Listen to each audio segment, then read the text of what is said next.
Good morning. Welcome to the Wednesday, April 2nd, Athens City Planning Commission meeting. It's 11:31 and I call the meeting to order. The first order of business is to establish a quorum. We have the full commission here today, so we in fact do have that quorum. Next item on the agenda is the disposition of minutes. We say I do to the statement I'll make, which is that everything you will say here at the commission is the truth to the best of your knowledge. Okay, thank you. Okay. So we have two cases on the agenda, which are our next items. The first one is case 25-01, and it's a zoning change at 111 Hooper Street. Mr. Riggs, would you like to open it? Or Ms. Jennings, would you like to open the discussion here? Yes, so this application is for a zone change at 111 Hooper Street. It's for a zone change from an R1 to an R3, and there is some, I guess, an R1 and R2 to an R3 in order to develop a multifamily affordable housing project with the developer Hilltide Ventures. This application probably looks very familiar. This same developer came through in late 2024 with the exact same zone change application, and they ended up withdrawing that initial zone change due to like a change in financing. And so the application is the same, the request is the same, the proposed development is the same, but they decided to go ahead and move forward with the same application, just some different financing details. So I'll hand it over to the applicant to explain more and explain the proposal again. Thank you, Ms. Jennings. Okay. Your name and organization, please. Yes, I'm Taylor Cook with Hilltide Partners. Good afternoon, Mr. Chairman, members of the Planning Commission. As I mentioned, my name is Taylor Cook. I'm a development officer with Hilltide Partners. I'm joined by David Mott of MGSS Law. First off, thanks for the opportunity to present our rezoning request. We are requesting your positive recommendation of a rezoning ordinance for a portion of land within the city limits located at 111 Hooper Street. As Megan mentioned, back in November of 2024, Hilltide Partners secured a contract for the site, which is 18.45 acres located in the South Side neighborhood within the Second Ward. As illustrated on this slide, this property includes land both within the city and outside of the city, which is within Athens Township limits. Our request is specifically concerning the 8 parcels totaling 5.13 acres that lie within the city of Athens and are therefore subject to the city's zoning code. The remaining 13.32 acres are in Athens Township, which does not have zoning. The site is situated across Hooper Street from the existing Monticello Village, which is a multifamily development dating back to the 1960s, indicating the presence of multifamily residential use in the immediate vicinity. These 8 parcels currently carry a mix of R1, which is single family, and R2, which is 2-family zoning designations. We are formally requesting these parcels be rezoned to R3 for multifamily residential. The purpose of this rezoning, as was previously mentioned, is to enable the development of critically needed affordable rental housing. Our strategy involves applying for housing tax credits from the Ohio Housing Finance Agency. A successful tax credit award would facilitate the construction of 50 or more high-quality affordable housing units restricted to households earning at or below 80% of the area median income. The R3 zoning designation is necessary for our multifamily use and to achieve the appropriate density for a financially viable and impactful tax credit development. Let me go back. We believe that the R3 zoning is an appropriate use for this site and is consistent with sound planning principles. First off, with compatibility, the requested R3 zoning is compatible with the adjacent land use pattern, particularly the existing Monticello Village multifamily property across the street. It provides a logical extension of residential density in this area. Secondly is site suitability. The size and location of these parcels make them well suited for multifamily development, leveraging existing infrastructure in the vicinity. The current low density R1 and R2 zoning underutilizes this land, which is designated for residential use within the city limits. Lastly, this proposal directly supports key objectives outlined in the Athens 2040 Comprehensive Plan by addressing the documented need for affordable housing options for below median income families, facilitating infill development within an established neighborhood, committing to universal design and sustainable building practices in the project design, and diversifying housing choices available on the south side. And finally, we want to be proactive in our community engagement, recognizing past concerns from city council members and nearby neighbors about zoning matters. We voluntarily sent postal mail notices last week to 20 nearby property owners. This informed them of today's meeting and the future public hearing and council readings, assuming that this receives your positive recommendation, to ensure ample opportunity for engagement. We are committed to transparency as this process moves forward and hope to both seek input from residents and to integrate that feedback into our final product. So in summary, this rezoning request to R3 is essential to facilitate the development of 50 or more needed affordable housing units. It aligns with the city's comprehensive plan. It is a compatible use with the surrounding area and represents a positive investment in the Southside neighborhood. Thank you for your time. We respectfully request your favorable recommendation to City Council, and I am prepared to answer any questions you may have. Commissioners, any questions that you would have? Ms. Nisley? Just one's a follow-up on transit, where we stand with that. There is no bus route at this point, right? Right, the closest route runs down Richland, so the residents would need to traverse down Hooper Street to connect to the transit lines on Richland. Okay. Half mile? I haven't actually done the math on that. At least a half a mile. Probably. Yeah, It's okay. probably about a half a mile. Okay. And the second question is very minor, but I noticed in this read-through that there's talk of white plastic fencing surrounding. Can you kind of explain? I mean, I don't have major objections to it, but I just hadn't noticed it before. I thought that does it have plastic fencing around the perimeter? No, we have not planned for Okay, that. then I misread. Thank Okay. you. Thanks for clarifying. Okay. And I, Ms. Jennings, I would suggest that if this, if we approve or recommend a zoning change and if the project ends up being developed, there's opportunities to talk with bus service to maybe extend a line up there as there are more and more individuals living in that particular area, correct? I would assume that would be correct. I'll say I have been keeping in contact with HAPCAP when these new applications come through, just so they're aware of potential future development. Okay. Mr. Mayor? Yeah, just to follow up on that comment, I don't disagree with you in Okay. transit, but knowing full well and having worked with HAPCAP for many years now, the challenge that Athens Public Transit has with creating new routes or expanding existing routes is a real issue for them at this point in time, unfortunately, because of our RTPO, not throwing RTPO under the bus, but our RTPO and 5311, 5310, it's challenging. I do have a question, and it's kind of unique, not my question, but it's unique today in that I've been sitting on this board for almost 10 years now, and never have we had, two LIHTC projects coming forward at the same time. And so I have a general question. I know enough about OFA and LIHTC to be dangerous, and I'll keep it at that. But for this round of LIHTC, it's competitive, correct? Because these are 9% LIHTC projects? Correct. So the current round that is underway right at this moment is for 9% credits.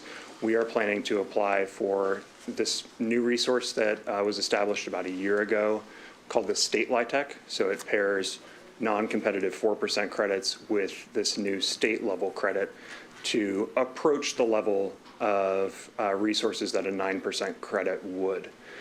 So that is anticipated to kick off in July. We, just like every other applicant, need to have zoning that is compliant with our proposed use, density, height. And so we're trying to get out ahead of it so that we can submit an application in that window. So we would not be competing with other applicants that are in this current 9% round. That application deadline was back in February. So we're just trying to, as I said, get ahead of it and be able to submit an application in that window. So if I'm hearing you correctly, the project that we're going to hear about next, these are not competing against each other for light tech housing here in the city of Athens in this round? I'll let Sean speak to his proposal, but my understanding is their project has already been awarded credits from OFA, and they are in the Title 41 review process right now. So they're much further ahead than we are. This is very conceptual at this point. We don't have zoning, so we can't do this project under the current regulations. Theirs is zoned appropriately, so just two different tracks right now, but both a similar type of affordable housing product. All right. The reasoning behind my questioning of this and on this particular topic is for everyone, not only the Planning Commission, but also council, to go through a rezoning process only to find out that if there's a competitive element here, and if someone's going to be a winner and someone's going to be a loser under a competitive process, right? Did we go through all that process to go from R1 housing to R3 housing, at least in the short run, all for naught? Because we all recognize in the city of Athens that R1, for us to have single-family homes is a real issue in the city of Athens. We have a true deficit when it comes to equity-bearing homes. So that was my rationale behind asking that question. So I just wanted to make that clear. Yes, and OFA has had for many years an Appalachian set aside for all of its programs. So that's why, one of the reasons why Athens sees so much affordable housing. It's actually really lucky in the fact that every year you have probably the highest scoring jurisdiction out of Appalachia. So obviously an all-above approach for housing is important in Athens.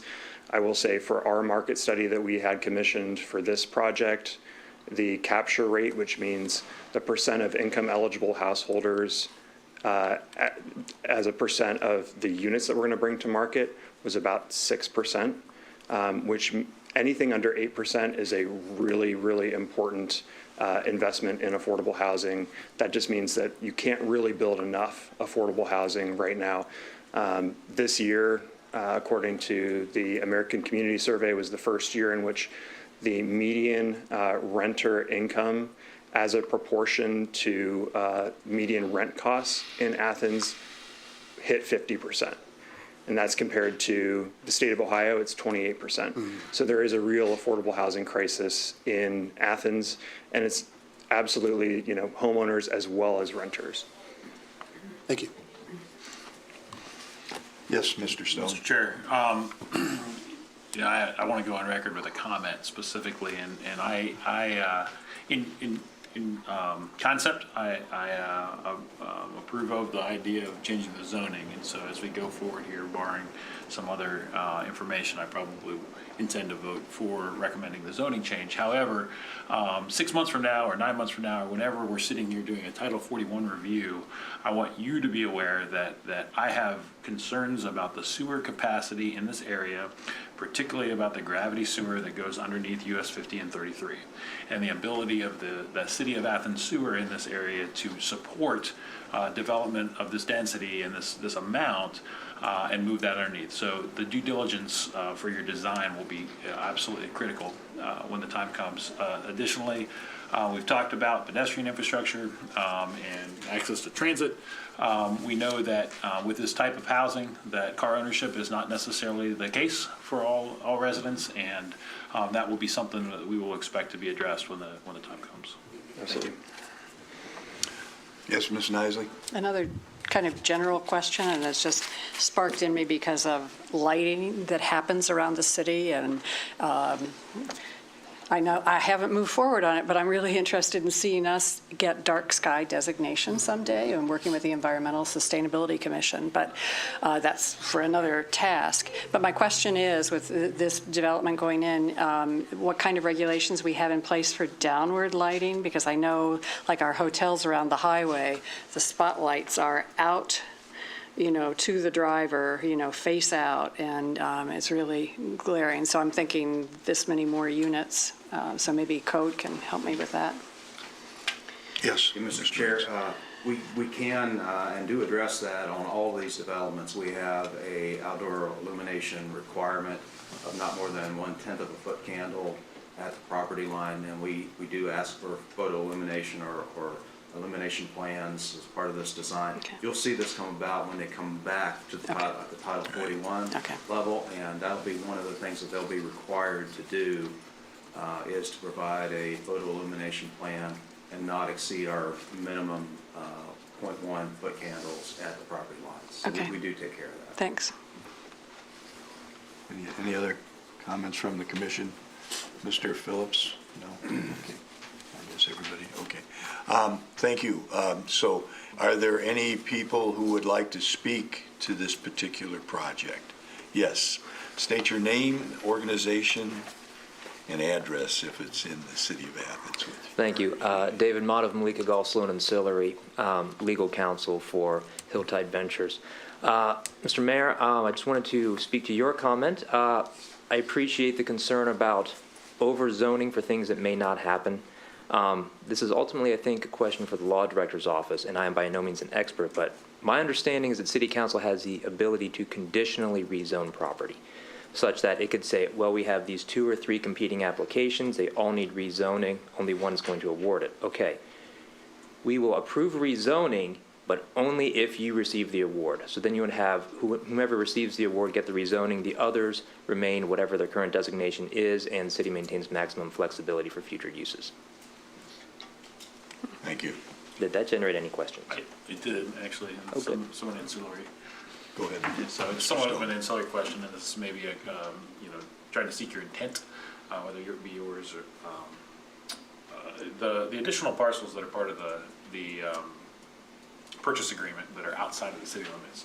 Does this development contingent upon annexation of those parcels, or is this, I guess is the application contingent upon annexation and ultimately a zoning designation for those parcels? Okay. The nice thing about this property is that the annexation is not necessary for the project to proceed. Annexation is desirable and is part of the long-term goal. Okay.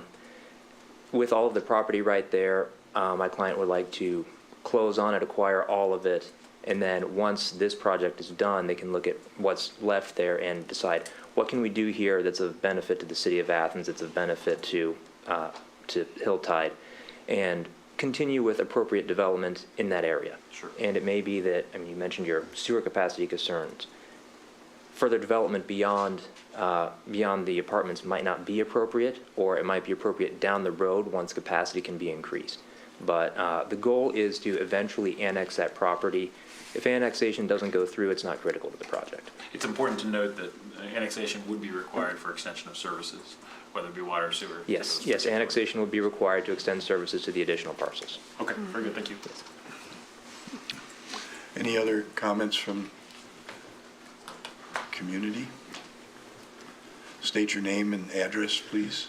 Aaron Leatherwood, 100 Coventry here in Athens. I've always seen planning as a proactive activity. What do we want the city to look like in the future? What is the future plan? If we were greenfielding a plat map of the city, we would be saying, okay, what parts of the city do we want to be R1? What parts of the city do we want to be R3? And we've had a series of issues before the planning committee requests where we're saying, hey, we have some infill lots, let's find ways to make these R3. I appreciate the expediency that the Planning Commission is working here, but I would still encourage the city and the Planning Commission to think about this a little more globally.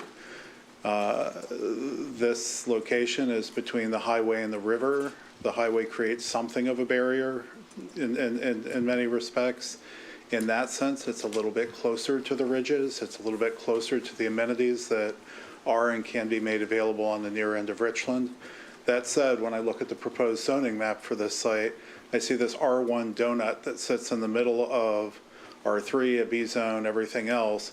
And I just think that there needs to be a little bit more community engagement on this and a little bit more thinking about what this is doing to the rest of that area. Should we be rezoning that to R3? What are the implications for them? I understand this meeting was announced that it was available for those people to come, but this is a slightly different discussion. So thank you. Thank you, Mr. Leatherwood. Anybody else? Any further discussion here at the commission? No. Okay. Hearing none. Okay, so then I would entertain, if it is something that the commission wants to do, a recommendation to forward this on to city council, or to table it, or do whatever we would like with it. So, does anybody have would like to make a motion? I'd make a motion. Okay. To move this, to approve it, or recommend that it move forward to Athens City Council. For a zoning For change. zoning change. Perfect. I Is there second. Second. Any further discussion? With hearing no further discussion necessary, all in favor, say aye. Aye. Any opposed? Okay, so it passes. Thank you very much. We'll move on to case 25-02, which is a Title 41 application for the Blackburn Landings. Okay, Mr. Riggs, would you like to open discussion here? Thank you, Mr. Chair. This is, as you said, a Title 41 application for Blackburn Landing from Spire Development. It's a proposed 50-unit multifamily affordable housing project. It's currently zoned, the property is currently zoned compliant. It's a R3 multifamily. It's been reviewed by staff. We had some initial concerns that have been resolved. There was discussion about pedestrian access, sewer capacity, fire truck or fire control, and almost all of those concerns have been addressed at this point. If you want to make a determination on this project, I would suggest maybe there are three outstanding things you could make it contingent upon. One would be a shared use path design to address the issues of not having any pedestrian access, easy access from this site. Also, just turned out that the timing didn't work out for us, and that Shade Tree hasn't had a chance to review and make comments. So if you would make your decision contingent upon any comments that come from the Shade Tree Commission, they'll be meeting next week to talk about this. And finally, there was some concern about the lift station capacity, and I'd like to make sure that that lift station actually has the capacity currently to take all the proposed sewer from this site, or make adjustments to that lift station if it doesn't. So if we could be contingent upon those things, the staff would be okay with this development. Let's go ahead and let the developer speak. Good morning, Sean McMickle with Spire Development. Thank you for having us this morning. We're the development shop behind the proposed Blackburn Landing, and there are no material changes to the project from what was presented last week. It is a 50-unit multifamily housing development, mix of 1, 2, and 3 bedrooms, and we're aware of the contingencies that Mr. Riggs presented, and are fully accepting of them. Specifically, we're committed to helping design a shared use path. We understand that that pedestrian access is a concern, and so helping design that shared use path will hopefully help alleviate some of those concerns, and also result in some positive externalities for other property owners in the area. It's going to connect our site and all of the connecting sites to existing pedestrian infrastructure on Richland. We're aware of the sewer capacity issue, and we're running through engineering calculations related to that.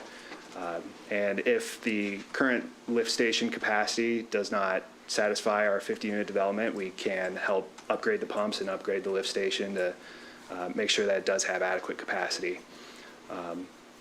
And then we, of course, will take the Shade Tree Commission's recommendations and make any adjustments as necessary. It's worth noting that our site plan is fully compliant with the shade tree regulations at this time, but if they request us to move anything or what have you, we're more than happy to accommodate that as well. To take a step back, I guess, and to piggyback off of what Taylor was talking about earlier, is that this project was funded using 9% competitive tax credits. And that is indeed a very competitive process. And the guidelines for that are updated every 2 years.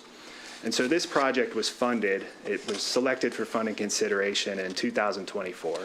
So we applied in February of 24, and in May of 24, we received a positive funding result.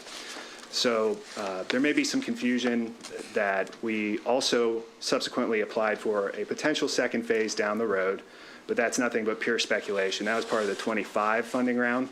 And again, a very competitive process. That one is not moving forward unless we receive the funding, and that application is under consideration.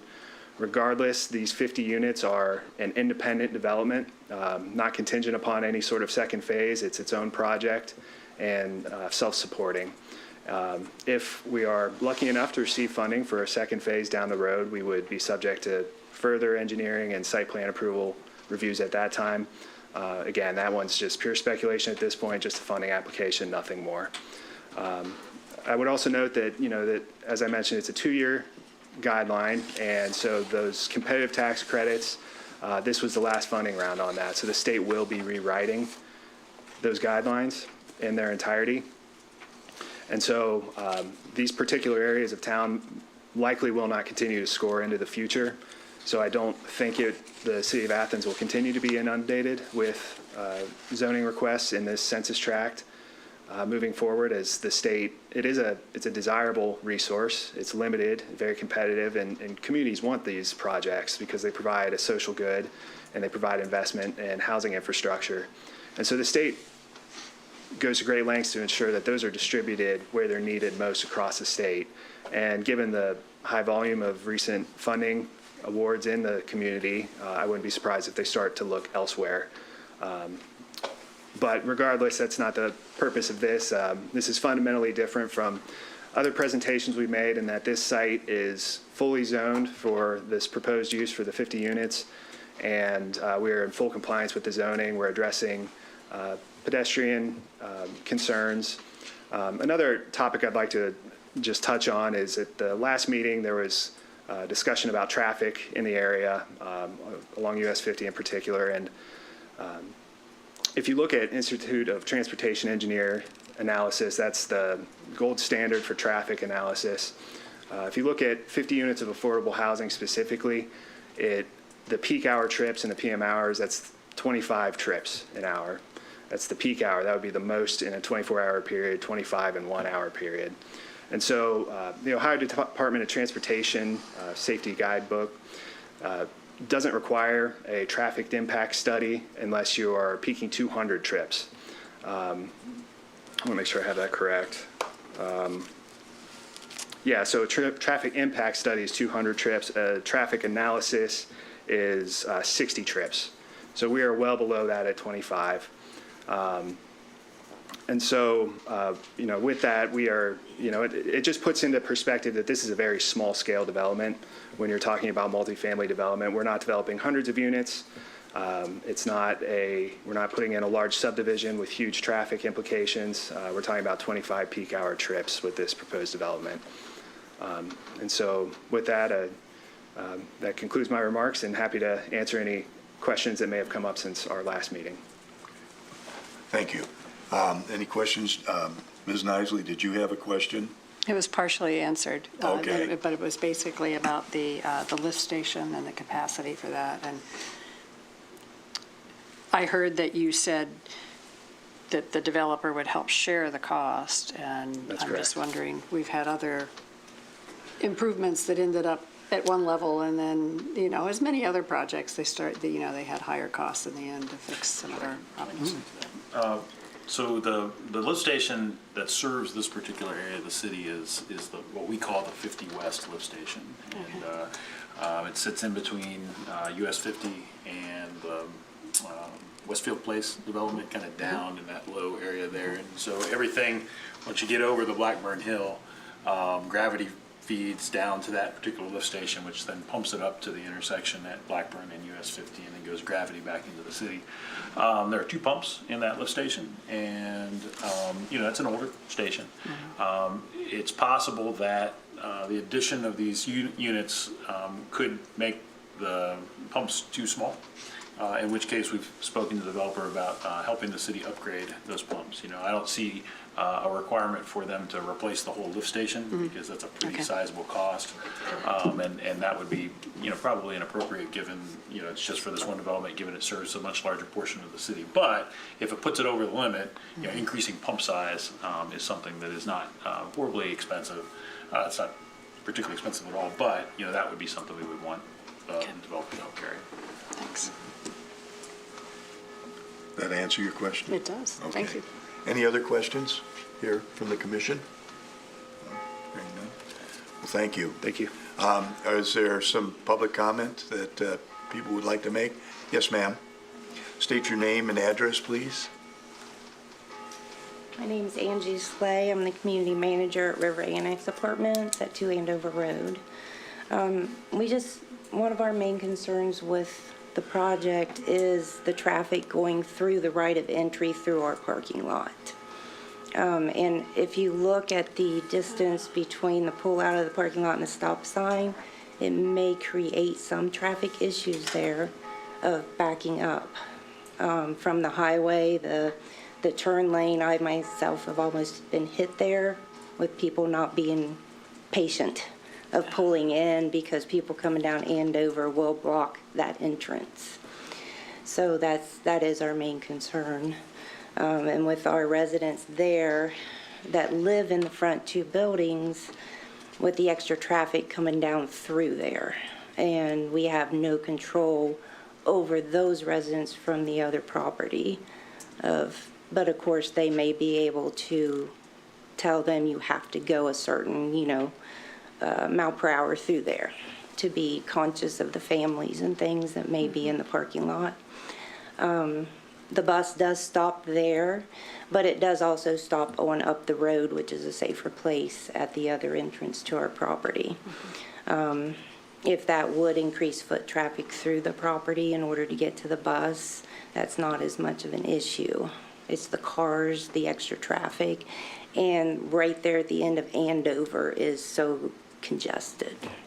So that's just our main concern for that. I do have a question on that. Sure, Mr. Stone. Sure, I have a question, ma'am, for either you or Mr. McMichael. I'm not certain. Normally, when there is a cross-access easement from one property to another, something in the deed requires either the holder of that easement or the original property owner that it's crossing to reconfigure or establish whatever shared maintenance for that. How do the deeds interact in this particular case? The right of entry does show on the auditor's page with our properties. It does not show with a neighboring property, and I don't know the normal of that. Okay. Yeah, there's a perpetual ingress, egress, and utility easement to our property. Our in-house counsel has reached out to River Annex ownership, their counsel, and we're working through the shared maintenance agreement right now. There's going to be some, so that piece is being worked out. Okay, so that's not done yet, like that maintenance agreement is not established? It Not in was its- not established in the deed?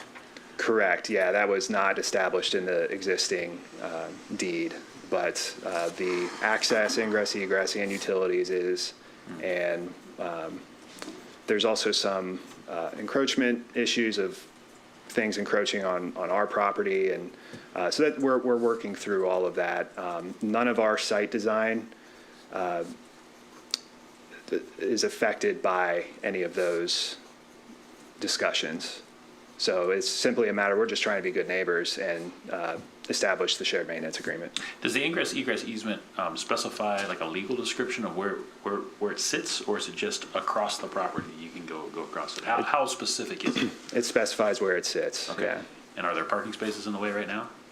I would have to refer to the survey. I'm actually not certain. Okay, because it doesn't show on your plans, like exactly where that easement is, other than that you said that any easement exists, and to your point about, what's the word I'm looking for, conflicts or what have you, encroachments, I'd be interested to see that. Not that it's necessary for approval, but that'd be something that we would be interested in, because at some point, we tend in the city to have to deal with these things, 20 years in the future, because nobody that was around when it was established is still around, and then the city ends up getting stuck with a problem. And so if it's not very clear in a deed about who is responsible for what, that's something that I think we would like to see at least have on record, so that if, again, somebody comes to the city 20 years from now and says, oh, there's a problem here, you can go back into our files and say, well, this says this, and this agreement from when this development was approved says this. That will allow whoever is working at the city at the time, because it will not be me, to try to help the property owner solve the problem. Yeah, and to provide some additional context, so tax credit properties are, they're funded by federal tax credits, but the funding actually comes from private investors. And so there are multiple layers of legal review and due diligence that go into a tax credit closing, and that will most definitely be a contingency of us to even build it. And so we're more than happy to share that in its final form. Great, thank you. Can you speak to some of her concerns? I'm just not as familiar with the site, with backing up and having some. Yeah, so the ingress egress, I don't know the exact, off the top of my head on the survey where it falls, but it follows the drive aisle.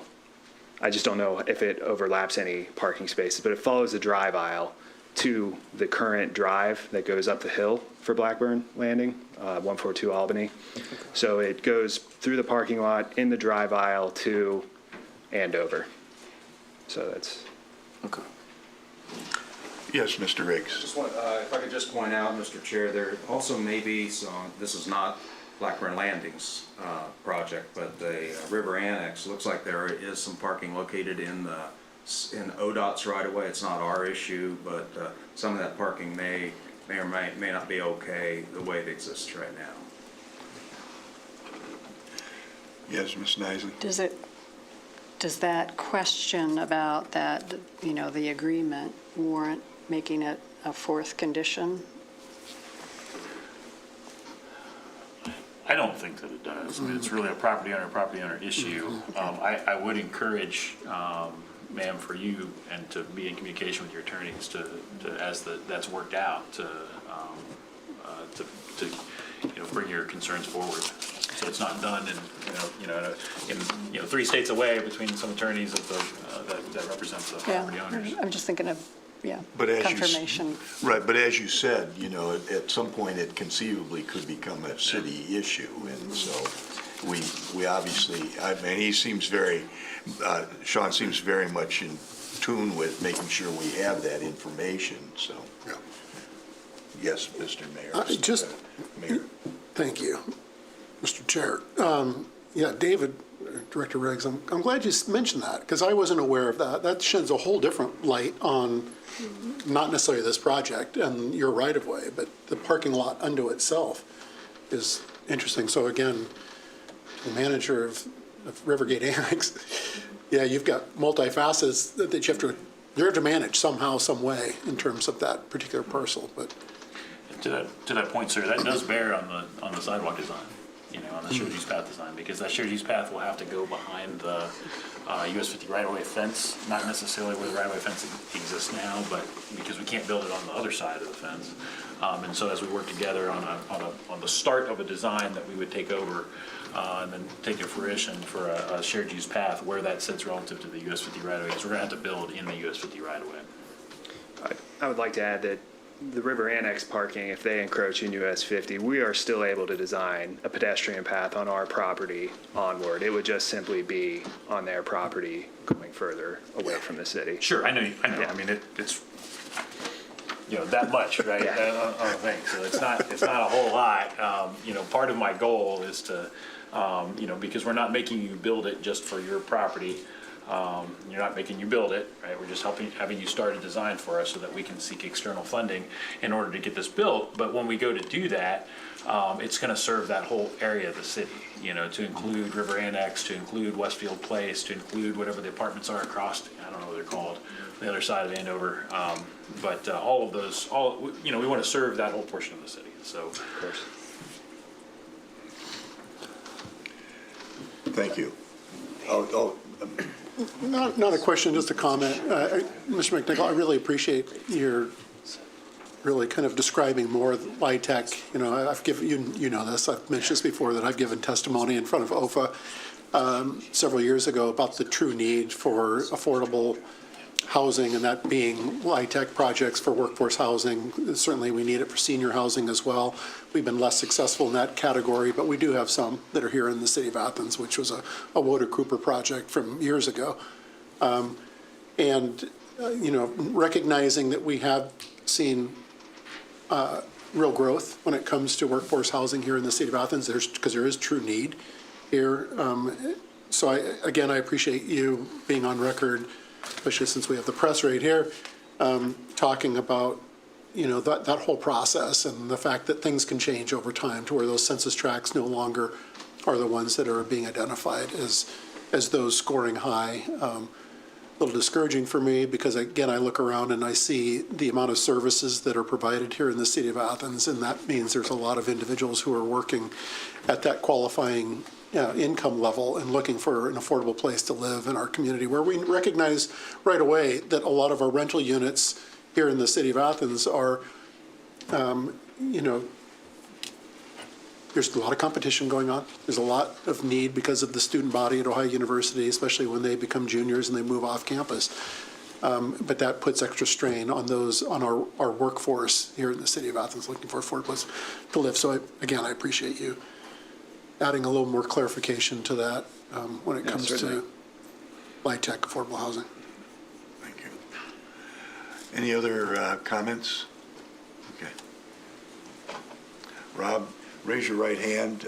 You weren't here when I asked everybody who would present to testify that they will, to the best of their knowledge, tell the truth, the whole truth with regard to their statements. I will. Thank you. And I'm Rob Delich, live here on Morris Avenue here in the city of Athens. I also serve on the city council's pedestrian accessibility and bicycle task force. And so when this project was first something that was brought up at one of our meetings, the first thing we did was like, okay, well, is there bus service there? Started trying to look at the transportation options. And there is bus service, has been mentioned, to Andover, and that's great. I don't think there's any intention with the new strategic plan that the Athens Public Transit has had developed. It wouldn't change that, I don't believe. So that should continue in the future as far as I know. But we also were discussing that, as in 682 and Kershaw Green, people that don't have options will just try and walk. And so we were then discussing that problem here. People are going to try and walk. Well, how are they going to do that to get into the city? It would be walking down 50, and then down the ramp, probably having to cross a lane of traffic. It would be not a good situation. So I'm really glad to see, and we discussed options there, right there, and said, okay, well, how could you do that? Tried to map it out, actually, just like the city's already started to do. So I'm glad to see the city being proactive and working with the developer about this and trying to create a shared use path that would benefit the area. But also, I've heard complaints from folks that commute on bicycle from places like Albany and come into the city every day, that there's not good connectivity for that last bit there. And this would actually help with those folks coming in on Blackburn Road.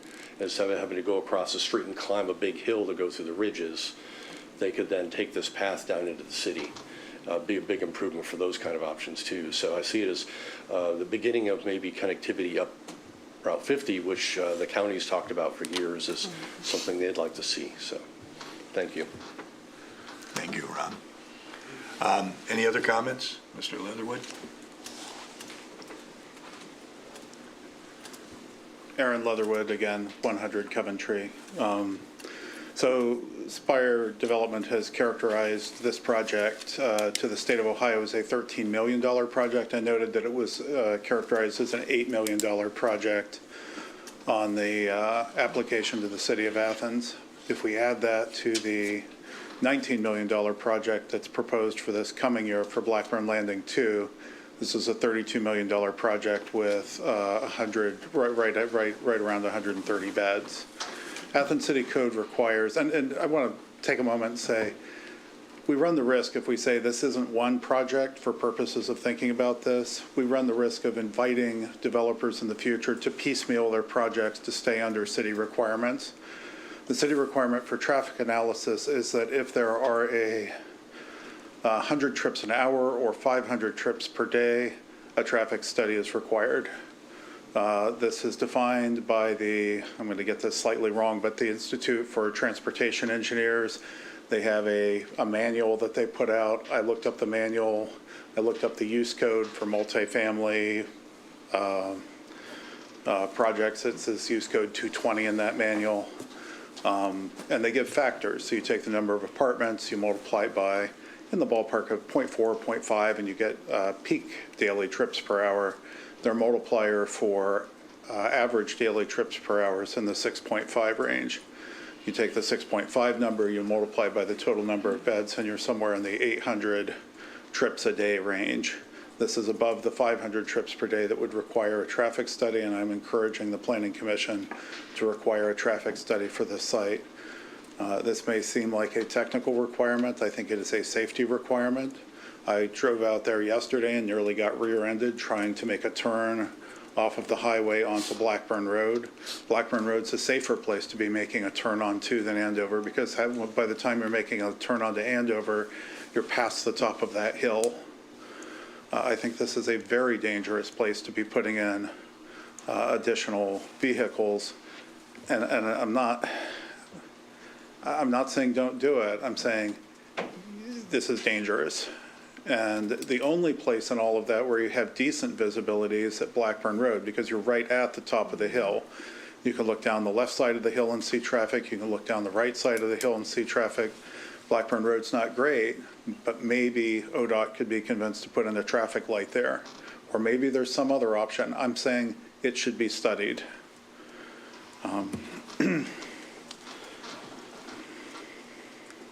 I don't think, in contrast, that it's helpful to be routing all of this traffic through the neighboring property's parking lot. As she mentioned, it's a large volume of traffic. It is within the purview of the Director of Code Enforcement for the city to determine what's required in terms and what's reasonable in terms of parking access, drive lanes, parking facilities in general. A simple single entry, single exit may not be appropriate for this. In any case, I think it's a determination that the code director should make. But there is an alternative. Spire has access to Blackburn Road through the neighboring property, which they've optioned for the second phase of the project. Allow Spire to exercise that option, develop access to Blackburn Road, and then build out a safer option through Blackburn Road. Again, if that's where the traffic study points. Thank you for your time. Thank you.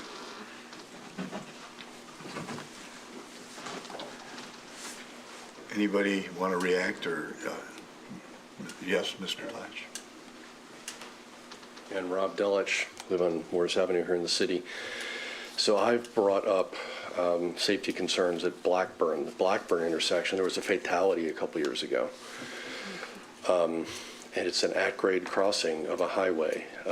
Traffic speeds are designed for 75 miles an hour, just like a highway is, yet there's at-grade crossings with cars interacting and not in interchanges, which are safer for those kind of traffic speeds. Even though the speed limit's lower, it's still designed for faster speeds, and people drive faster speeds as a result. So it probably makes sense to look at Blackburn Road, and I thought I read in the Independent that the city was starting to do that. But I'm not sure about that detail. But when I mentioned this to ODOT and it was the current planning engineer at the time, who's retired now. He said, well, that's city intersection. The city could request ODOT to study it, to make safety improvements there. So that's an option. Andover, I don't know exactly. I haven't paid careful attention to how much different it is in Blackburn, but it may have similar issues and should be considered in a study if that were to happen. So bringing in ODOT to potentially do that might make sense here, and try and make both these intersections safer as best you can without making it an interchange, which would be costly and probably difficult with this landscape. But thanks. One really quick comment, if I may. Okay. I would Please come to the podium. Yes, thank you. I would clarify my comments. I'm not trying to argue that Blackburn is safe. I'm trying to argue that Andover is more dangerous. Thank you. Thank you. Mr. Stone, did you? Yeah, thank you, Mr. Chair. For the general public knowledge, and for the members that are here at the commission as well as the attendees today, the City of Athens and the Ohio Department of Transportation are doing a traffic study of US 50 from basically the interchange up through Andover Road, and that is because of the danger posed by Blackburn Road. This was already in the works prior to this development going forward, and so ODOT is funding that through their safety study program, and ultimately one of the catalysts for this was the fatality a couple years ago. I do believe that Blackburn is, while we don't have a high frequency of crashes there, when they occur, they're severe. So I believe it's one of the most dangerous intersections in the city, and Andover has similar characteristics, although it's not from a vertical curve perspective quite the same as Blackburn is, but it also doesn't have an access on the other side of the highway. So that whole area is an area of concern for us that this ODOT safety study is supposed to look at, and then ultimately project a recommendation that sometimes and oftentimes leads to funding being released from federal highway to allow us to do improvements. I don't know exactly what those improvements would look like. Probably some turning movement restrictions. It would not surprise me if we did that. I do not see an interchange going there. Another catalyst for asking for that is the proposal of a church to go in on Blackburn Road. And while a church, in and of itself, you don't think being that much of a traffic demand, because it gets out all at one time, people leave all at one time. That's a consideration for us, kind of like a theater, right? Everybody leaves at the same time, and if it's a popular church, there's a lot of folks leaving at one time. Now, Sunday's traffic peaks are lower, but regardless, all of those considerations will be fed into this traffic study to spit out a recommendation and then ultimately allow us to apply for funding. And, if I had a perfect way ahead, it would be to have the start of this shared use path designed, ready to go. We're awfully close to a status that we could go and give to another design firm to add into a project that also included safety improvements to US 50, and that we got funding released from the Ohio Department of Transportation to allow us to do a project in the out years that supported both of these concerns. That would be a perfect goal of ours. It's, a lot of things have to get aligned to have that happen, but we have been thinking about this area for a while, so thank you. Any other comments here with the commission or with the staff? No? Okay. So, it looks like we're at a point to entertain some kind of a motion on this. Do we have a motion? You do. I'd like to make a motion to accept the Title 41 application for 142 Albany Road with the conditions of further design of the shared use path, the lift station capacity being addressed or at least explored further, and then getting approval, at least notification from the Shade Tree Commission moving forward. Is there a second? I second. Seconded, okay. Any other comments before we vote from the commission? Okay. All in favor, say aye. Aye. Aye. Any opposed? Passes. Thank you very much. The next item on the agenda, we have a communication, I'm assuming from Mr. Riggs, regarding the Shade Tree Commission changes. Thank you, Mr. Chair. Chairwoman Chris Fall asked, while she was still the chairperson of the Shade Tree Commission, that some changes be made to the code for the shade tree. She wanted those to go to city council, but typically staff looks at those first. So the comments that you have in your packet are a combination of the recommendations from the Shade Tree Commission plus some staff changes to those codes as well. I could go through this, or if anybody has just general questions about what these changes entail, I'd be happy to answer. Could you is it possible, do you have a few moments just to briefly walk us through? Yeah, I can start. What I tried to do here was I tried to break this out into, shade tree is actually spread across 3 or 4 different titles. Our title is are probably not the most reasonable and accommodating because they're broken down in such detail. But what I tried to do was to pick up everywhere where we had some shade tree comments or requests. And we start with Title 9, 9.1.02, noxious weeds and grass to be cut. The shade tree asked to add invasive plant species to that. And so we made that change. Title 9.10.02.01, shade tree asked to make changes to exempt lots greater than 20,000 square feet, which is about a half an acre. And they also wanted to make some changes in 37.02.04. Staff thinks that really belongs in Title 9 because it's talking about pollinator yards. So we'd like to move 37.02.04 to Title 9.1.02.1, native and pollinator friendly front yard program. And those changes in that Title 9.10.02.1 and .2 were recommendations from the Shade Tree Commission. Staff wanted to make a change to Title 1, 21.07.05, which is now we're going to the subdivision regulations, where if you have a subdivision with a public street, this would go to Planning Commission, and there's some conflict between what's required by Planning Commission and what's required by Shade Tree. So we recommend that Shade Tree would review and Planning Commission approve the landscape plans for subdivision streets. So that is 20.07.05, and then we kind of keep along those same lines as we go along here. The big change that I would like to point out was 37.01.05 shade tree requirements. I've always thought that this was a little difficult to work with here, where they take a square footage of permeable and impermeable. And I tried to go back and understand what the purpose of this was, and I think that that came from the comprehensive plan, looking at 40% of the city having shade tree coverage. And so I tried to just simplify that a little bit. I looked at if you take the average oak tree, we have a lot of oak trees here, is going to have a circumference or a coverage of 75 to 100 feet in diameter. Take the smallest of that, and you end up with basically for every 4,500 square feet, one large tree. So it just tries to simplify that section of the code.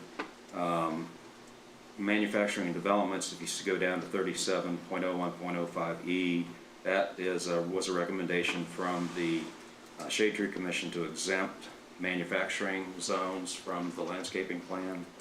And like I said, I just tried to take some of our comments and the comments from the Shade Tree Commission and combine those together into one proposed change that would then go to this board for review and then city council for review. Could I ask on that one where you're talking about one large shade tree for 4,500 square feet? If you had, how would that compare to what we have right now? How many shade trees would 4,500 square feet Right require? now, it's going to be about 25%, 25% of what was required. Okay. So if one shade, you're saying basically probably 4 shade trees, now we're only going to be providing 1 shade tree? Correct, yes. Instead of 4 on a particular parcel? Okay. But that goes back to trying to get to what was the original Intent. of Yes. 40% coverage. So if Okay. you do 40% coverage on all these developments that come in, then the city would eventually have the total of 40%. I think we've got it right now, 40% shade tree coverage throughout the city. Okay. Some places are heavily wooded, some places don't have anything at all. We're probably right around there right now, but we want to maintain that Right. and keep that ratio, and this would help do that. Yeah, okay. Well, I remember when I was with the university and we were redoing the parking lot in front of Peden Stadium at Richland, we couldn't meet the city code, the city requirement for shade trees. It was just so demanding, and we would have had to eliminate so many parking spaces. And as I look at that, and when I did that, as I look at that, and what we put in, I thought that, it was a reasonable parking. I mean, we had numbers of trees in there, and I thought that was quite reasonable for that site. And I've also, as a property owner and others, and one who redeveloped, small sites, and some of the sites in Athens are just really, really difficult to try to, meet the requirements of the Shade Tree Commission. So I'm not opposed to this. I'm looking forward to it, and we'll have this on the agenda, I guess, for our next meeting. Anybody else have any comments or thoughts? I think the only other comment that I have is the staff went and looked at this, and this was kind of a all-hands effort to look across the code and things, is that ultimately the regulatory bodies, the ones that have authority to give direction for the city, should be the city council, the planning commission, and ultimately the appeals commissions that we have, so the Board of Zoning Appeals, and then the occasional ad hoc established appeals boards that, appeal decisions, like for instance, the Housing Board of Appeals that sometimes has stood up for things. Ultimately, the remainder of the boards and commissions should, in my opinion, as the administrator for many of these things, shouldn't be regulatory bodies, they should be advisory bodies. And that would make some of these changes would make this commission be the thumbs up or thumbs down entity that as things come through with recommendations of the Shade Tree Commission. Yes, Ms. Nyland? Question, just in process. Number one, your comments and your communication are real helpful. I was trying to read and decipher this yesterday afternoon, and so like a cover memo or something like that is often a help.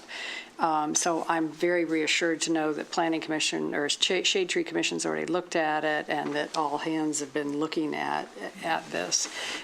Is Shade Tree, and so has Shade Tree has seen this, or are they going to discuss this at their upcoming meeting? It's coming up at the meeting on Thursday. Great, that's my week question. Thursday. Okay. So in time for them to look at it again before it comes back here. Okay. Thank you very much. Oh, yes. Sorry. Mr. Phillips. My only thought is in 370105 shade tree requirements, it's page 57. Letter C still just doesn't sit right with me, that if the site can't facilitate the shade tree requirements and everyone understands it can't, and we're going to proceed with building, to still charge a fee. I just don't know if there's a way around that, where everyone understands that, there isn't a way. So really what you're doing is charging the property owner basically a tree tax is what it is. So I can comment on that. What I was looking at here, well, there are some developments that aren't industrial, that work for this industrial sites. We know that that's just really difficult to do. But there are other sites that just don't fit very well with trees, and one of them would be a auto dealership. So in my mind, what this would be is if an auto dealership says, I don't want trees next to my cars, I would be more than happy to pay a fee in lieu of having to put these trees in here. That's where we see this coming into play, where, people want, as a developer, you want your project or your property to look nice, so they're gonna try to put the trees in that they think are gonna work well with the property. But there are some instances where the trees and the use of the property just don't fit very well together.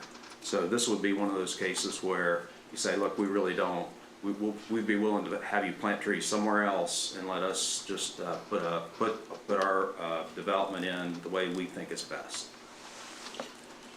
So it's going to be less of a fee and more of an opportunity for a developer to say, let me just let you plant those trees someplace else, and I'll give you money to do that. Okay, yeah, I guess, I'm sorry, just if it's a small business, right, that has to have certain number of parking spots, and because of those requirements of parking spots, they can't put in trees. Not because they don't want them, but they can't. And so we're going to be telling them that you have to, although you're investing in a small business, you also have to invest in trees off-site. So I just wonder if there's a way where a car dealership could, right, and they're choosing not to, versus a site that just can't fit it.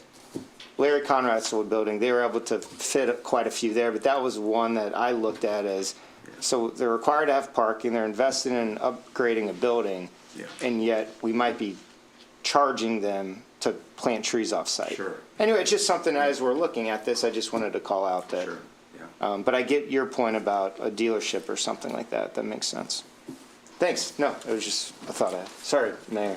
Mayor, did you have, you okay? Yeah. Okay. Thank you very much. So like I say, we'll look to see that on our next meeting as as something to take action on. Yes. So if the Shade Tree Commission, my request would be, if they meet, can we have their comments back for our next planning commission discussion? We could probably do that. If we can ask, Yeah. just, even if they're informal notes and comments, that would be helpful. Thanks. I should have added, great job. I read through it, and you guys did a fantastic job, so I didn't want to miss that. Thank you. Okay, reports. Mr. Riggs, do you have a report today? I've been verbose enough, I think. Okay. Ms. Jennings? Just something very small. At last meeting, we discussed looking at the area of Columbus Road, Lancaster Road, 2nd Street, and rezoning some of those properties. We presented a current zoning map and also a proposed zoning map, just to kind of open up that discussion with the Planning Commission. At this time, we're still working through those conversations, but I did want to provide a third map for y'all's reference. It's a map of current land uses. I haven't handed it out to y'all because I got to the meeting late.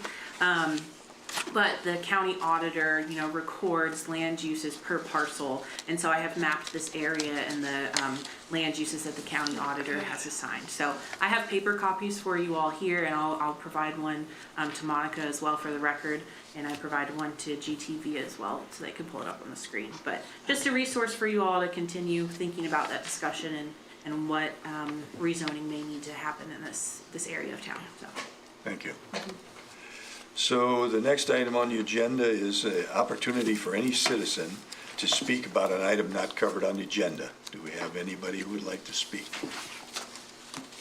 Seeing no hands go up, then are there any other announcements? Are there any announcements or other business before I move to adjourn? Okay, hearing none. So our next meeting will be April 16th, 2025, 2 weeks from today. So with that, we stand adjourned. Thank you.